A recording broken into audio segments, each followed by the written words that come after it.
Nayib Bukele triunfó en las elecciones de El Salvador con un margen tan abismal que confirma lo que es. Un hombre que llegó al poder por la vía democrática, pero que torció todas las reglas hasta capturar al poder legislativo y a la corte. Desapareció a la oposición. Y todo porque logró de forma absolutamente cuestionable, devolverle la seguridad a la gente.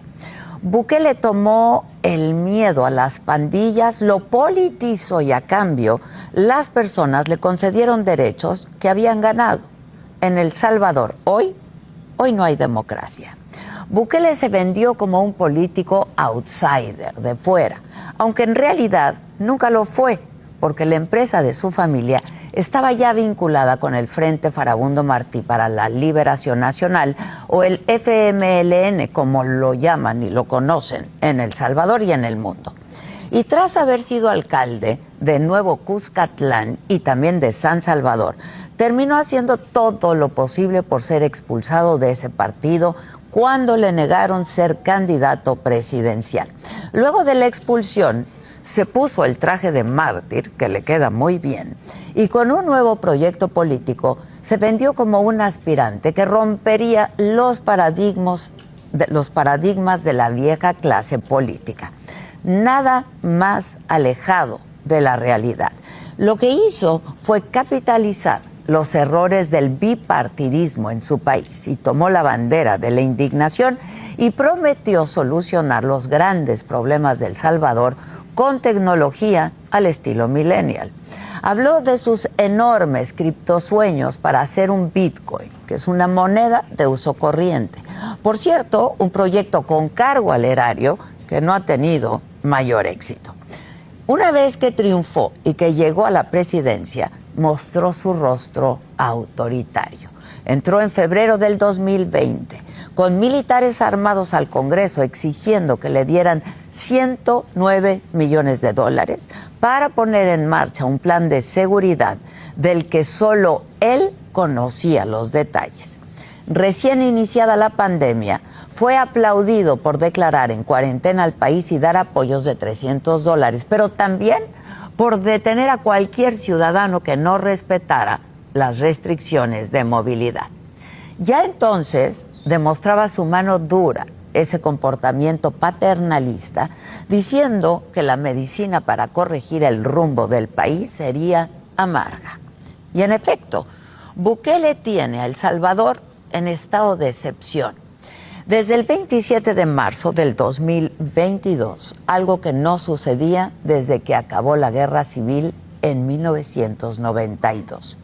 Entró en ese punto cuando su pacto con las pandillas se vino abajo el fin de semana, que las maras asesinaron a 87 personas, varias de ellas civiles desarmados, que no tenían nada que ver, nada, con organizaciones criminales. Poco después, se supo a través de documentos judiciales que fueron revelados por la prensa que Bukele negoció con las pandillas para reducir los homicidios, que su gobierno liberó a presos de gran calado para luego recapturarlos y mostrarlos como un triunfo de su política de cero tolerancia.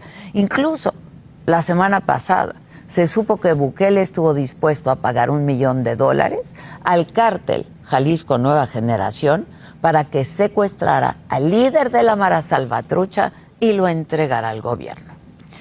Con el poder y con las elecciones intermedias, Bukele capturó al Congreso y a la Sala Constitucional de la Corte Suprema y los convirtió en correas de transmisión de su poder.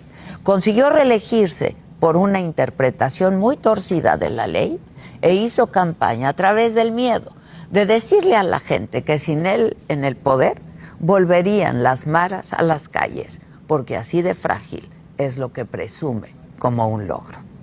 Al frente de El Salvador, Bukele ha encarcelado a más de 70,000 personas en 2 años.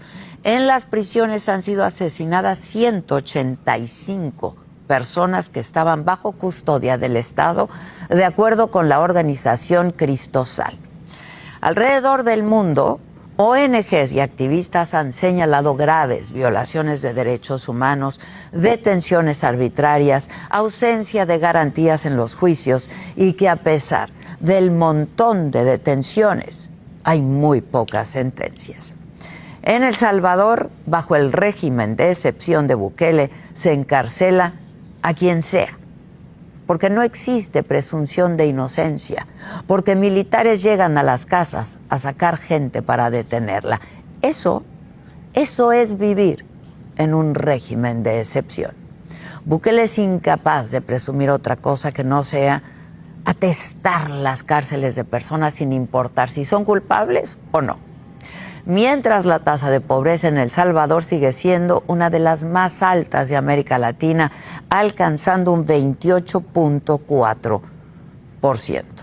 Hoy, 1.8 millones de salvadoreños se van a ir a dormir en la pobreza extrema, según datos del Banco Mundial. Las principales agencias calificadoras como Moody's y Fitch Ratings han advertido que El Salvador va a entrar en impago por haber convertido el Bitcoin en una moneda legal.